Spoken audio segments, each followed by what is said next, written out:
Hi, ನಾನಿವತ್ತು ಮಾಲೂರು ಮಾರಿಕಾಂಬಾ ದೇವಸ್ಥಾನಕ್ಕೆ ಹೋಗ್ತಿದ್ದೀನಿ. ಇದು ತುಂಬ ಫೇಮಸ್ ಟೆಂಪಲ್ ಇದು. ಈ ದೇವಸ್ಥಾನದ ಸ್ಪೆಷಾಲಿಟಿ ಏನಂದರೆ ಆ ದೇವಸ್ಥಾನಕ್ಕೆ ಬಾಗಿಲೇ ಇಲ್ಲ, ಯಾವಾಗೂ ಓಪನ್ ಆಗೇ ಇರುತ್ತೆ. ನೋಡಿ, ಇಲ್ಲೊಂದು ನಮಗೆ ಬ್ರಿಡ್ಜ್ ಥರ ಕಾಣಿಸ್ತಿದೆಯಲ್ಲ, ಇದು ಚೆನ್ನೈ ರೋಡು ಕನ್ಸ್ಟ್ರಕ್ಷನ್ ಆಗ್ತಿರೋದು. ಹೊಸಕೋಟೆಯಿಂದ ಬರ್ತಿರೋದು. ಆಲ್ಮೋಸ್ಟ್ ಅಲ್ಲೆಲ್ಲ ಕಂಪ್ಲೀಟ್ ಆಗಿದೆ.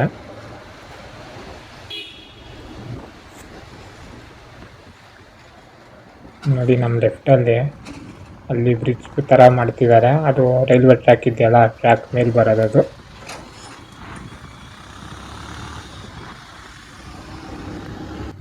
ನೋಡಿ, ನಮ್ಗಲ್ಲಿ ಬೋರ್ಡ್ ಕಾಣಿಸ್ತಿದೆ. ಈ ಬೋರ್ಡ್ ನಾವು ದಾಟಿದ್ವಿ ಅಂದರೆ ಮಾಲೂರು, ಇದು ಬಾರ್ಡ್ರ್ ಅದು. ಇವತ್ತು ನಾನು ಹೊಸ ರೋಡಲ್ಲಿ ಬಂದೆ.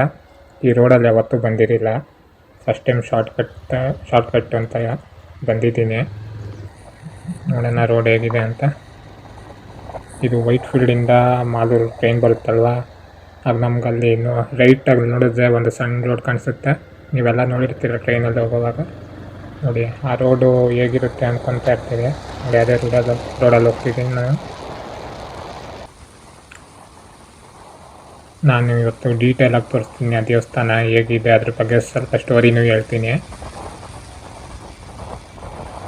ಗೂಗಲಾಗಿ ಸರ್ಚ್ ಮಾಡಿದೆ, ಅದ್ರ ಬಗ್ಗೆ ಸ್ಟೋರಿ ಸ್ವಲ್ಪ ಗೊತ್ತಾಯ್ತು ನನಗೆ, ಅದು ಹೇಳ್ತೀನಿ ನೋಡಿ. ಅದು ಮಾರಿಕಾಂಬಾ ದೇವಿ ಹೆಂಗೆ ಬಂತು ಅಂತ.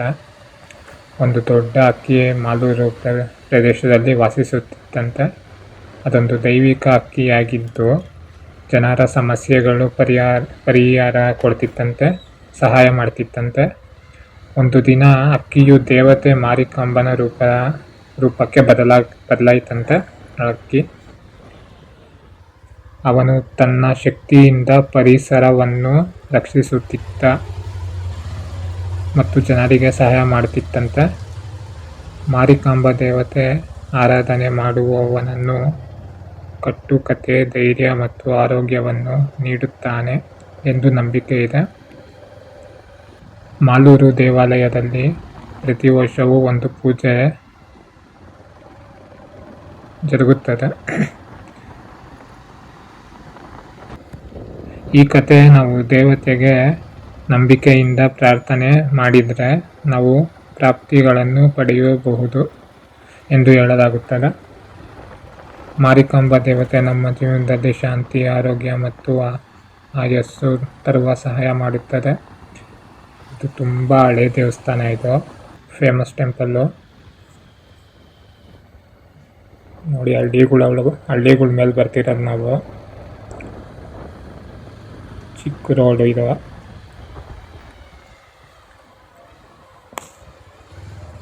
ಬನ್ನಿ, ಆ ದೇವಸ್ಥಾನ ಹೋಗಿ ತೋರಿಸ್ತೀನಿ. ಅದು ಮಾಲೂರು ಗ್ರಾಮ ದೇವತೆ, ಅದು ಮಾರಿಯಮ್ಮ. ಇವಾಗ ನಮ್ಗೆ ಹೆಂಗೆ ಬೆಂಗಳೂರಾಗ ಅಣ್ಣಮ್ಮ ಇದೆಯಾ, ಆ ಥರ ಮಾಲೂರಾಗ ಮಾರಿಯಮ್ಮ ದೇವರು.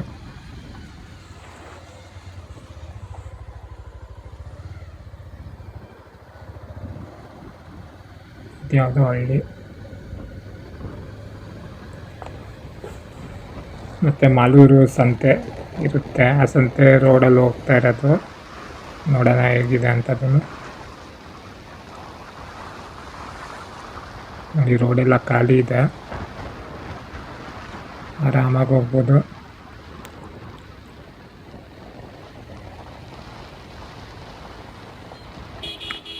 ಮತ್ತು ಇದೇ ಥರ ನಾನು ಒಳ್ಳೊಳ್ಳೆ ವೀಡಿಯೋಗಳು ಮಾಡ್ತಾ ಇರ್ತೀನಿ.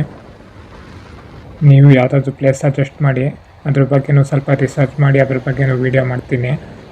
ಕಮೆಂಟ್ ಬಾಕ್ಸಲ್ಲಿ ಕಮೆಂಟ್ ಮಾಡಿ ತಿಳಿಸಿ. ಮತ್ತು ವೀಡಿಯೋ ನೋಡ್ತಾ ಇರ್ತೀರ, ಸಬ್ಸ್ಕ್ರೈಬ್ ಮಾಡ್ಕೊತಿಲ್ಲ. ಯಾರಾದ್ರೂ ಸಬ್ಸ್ಕ್ರೈಬ್ ಮಾಡ್ಕೊಂಡಿಲ್ಲೋ ಸಬ್ಸ್ಕ್ರೈಬ್ ಮಾಡ್ಕೊಳ್ಳಿ. ಇದೇ ಥರ ಒಳ್ಳೊಳ್ಳೆ ವೀಡಿಯೋ ಮಾಡ್ತೀನಿ. ನೋಡಿ, ಬಂದ್ರಿ ಮಾಲೂರು ಹತ್ರ.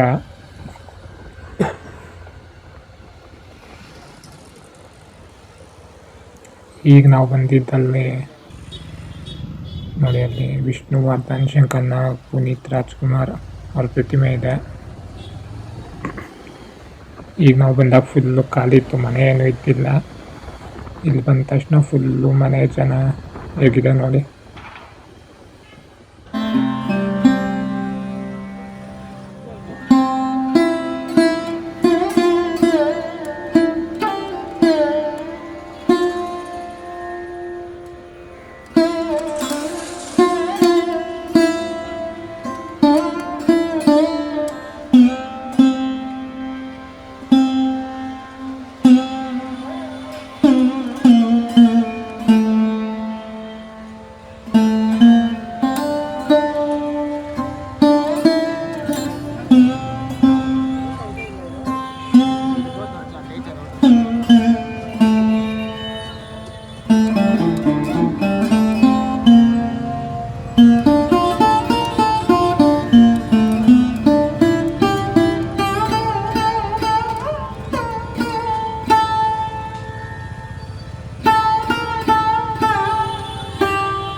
Baby bakery.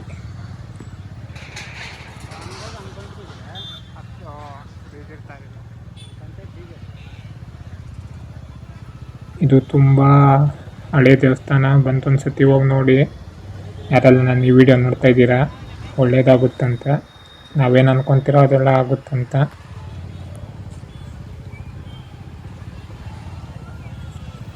ನೋಡಿ, ತರಕಾರಿ ಎಲ್ಲ ಫ್ರೆಶ್ ಆಗಿದೆ, ನೋಡಿದ್ರೆ ಗೊತ್ತಾಗುತ್ತೆ. ಮತ್ತು ಆಟೋಸು ತುಂಬ ಓಡಾಡ್ತಿದೆ. ಇದೇನಂದ್ರೆ, ನೀವು ಮಾಲೂರು ಬಸ್ಸಾಗೆ ಇಲ್ಲ ಟ್ರೈನಾಗಿ ಮಾಲೂರಿಗೆ ಬಂದ್ರಿ ಅಂದರೆ ಮಾಲೂರು ಬಸ್ ಸ್ಟಾಪ್ ಇದೆಯಲ್ಲ, ಅಲ್ಲಿ ಹಂಗೆ ಒಳಕ್ಕೆ ಬೈ ವಾಕಬಲ್ ಡಿಸ್ಟೆನ್ಸ್ ಇದೆ, ನಡ್ಕೊಂಬರ್ಬೋದು ಆರಾಮಾಗೆ. ಒಳಗೆ ನಡ್ಕೊಂಬಂದ್ರೆ ಅಲ್ಲೊಂದು ಆರ್ಚ್ ಕಾಣಿಸುತ್ತೆ, ಅಲ್ಲೇ ದೇವಸ್ಥಾನ. ಫೆಸಿಲಿಟೀಸ್ ಎಲ್ಲ ಚೆನ್ನಾಗಿದೆ ನೋಡಿ. ಇಲ್ಲಿ ಆರ್ಚ್ ಇದೆ ನೋಡಿ, ಈ ಆರ್ಚ್ ಒಳಗೆ ಹೋಗಬೇಕು. ಬಸ್ ಫೆಸಿಲಿಟೀಸು ಎಲ್ಲ ಚೆನ್ನಾಗಿದೆ, ಈಸಿಯಾಗಿ ಬಂದು ಹೋಗ್ಬೋದು ದೇವಸ್ಥಾನಕ್ಕೆ. ನೋಡಿ, ನಾವು ಈ ಆರ್ಚ್ ಒಳಗೆ ಬಂದರೆ ನಮಗೆಲ್ಲ ಹನುಮಾನ್ದು ಇದು ಕಾಣಿಸುತ್ತೆ, ಫೋಟೋ ಥರ ಬ್ಯಾನರ್ ಇದೆ ನೋಡಿ, ಹನುಮಾನ್ ಬ್ಯಾನರ್ ಕಾಣಿಸುತ್ತೆ. ಅಲ್ಲಿ ರೈಟ್ ಹೋಗಬೇಕು ನೋಡಿ. ಮೇಲೆ ಪೂರ್ತಿ ಶೀಟ್ ಥರ ಹಾಕಿದ್ದಾರೆ ರೇಕಲ್ಲಿ. ಫಸ್ಟ್ ಇದಿಲ್ಲ, ಈ ನಡುವೆ ಇದನ್ನು ಮಾಡಿರೋದು ನೋಡಿ. ಇದ್ರೊಳಗೆ ಬಂದರೆ ಅಂದರೆ ನೋಡಿ, ಇಲ್ಲಿ ದೇವಸ್ಥಾನ ಇದೆ. ದೇವಸ್ಥಾನ ಪೂಜಾ ಸಾಮಾನೆಲ್ಲ ನಮ್ಗೆ ಇಲ್ಲೇ ಸಿಗುತ್ತೆ ನೋಡಿ. ಸೈಡಾಗ ತೆಂಗಿನಕಾಯಿ ಎಲ್ಲ ಇಲ್ಲೇ ಸಿಗುತ್ತೆ, ಪೂಜಾ ಸಾಮಾನು. ದೇವಸ್ಥಾನ ನೋಡಿ ಎಷ್ಟು ಚೆನ್ನಾಗಿದೆ. ಫಸ್ಟ್ ಇವೆಲ್ಲ ಇದ್ದಿಲ್ಲ, ಇದೆಲ್ಲ ಈ ನಡುವೆ ಮಾಡಿದ ಮೇಲೆ ಶೀಟ್ ಹಾಕಿದಾರಲ್ಲ ಅದು.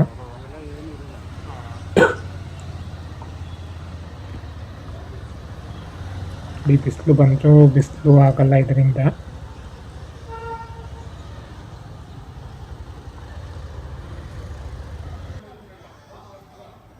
ನೋಡಿ, ಇದು ಬಾಗಿಲೇ ಇಲ್ಲ ದೇವಸ್ಥಾನಕ್ಕೆ.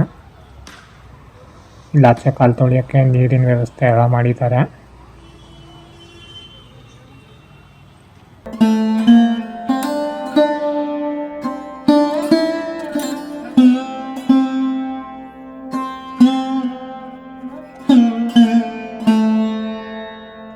ಬನ್ನಿ ಒಳಗೆ ಹೋಗಿ ನೋಡೋಣ. ನೋಡಿ, ಒಳಗೆ ಪೂಜೆ ಮಾಡ್ತಿದ್ದಾರೆ. ಇಲ್ಲಿ ಇನ್ನೊಂದು ಸ್ಪೆಷಲ್ ಏನಂದರೆ, ನಾವು ಹೋಗಿ ಆ ಮೂರ್ತಿನ ಮುಟ್ಬೋದು.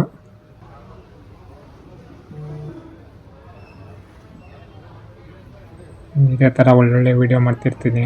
ಯಾರೆಲ್ಲ ಸಬ್ಸ್ಕ್ರೈಬ್ ಮಾಡ್ಕೊಂಡಿಲ್ಲ ಸಬ್ಸ್ಕ್ರೈಬ್ ಮಾಡ್ಕೊಳ್ಳಿ. ಮತ್ತು ವಿಡಿಯೋ ನೋಡಿ ನಿಮ್ಮ ಒಪಿನಿಯನ್ ಕಮೆಂಟ್ ಮಾಡಿ ತಿಳಿಸಿ ಹೇಗನ್ನಿಸ್ತು ಅಂತ. ನಿಮ್ಮ ಫ್ರೆಂಡ್ಸ್ಗೂ ಶೇರ್ ಮಾಡಿ. Thank you.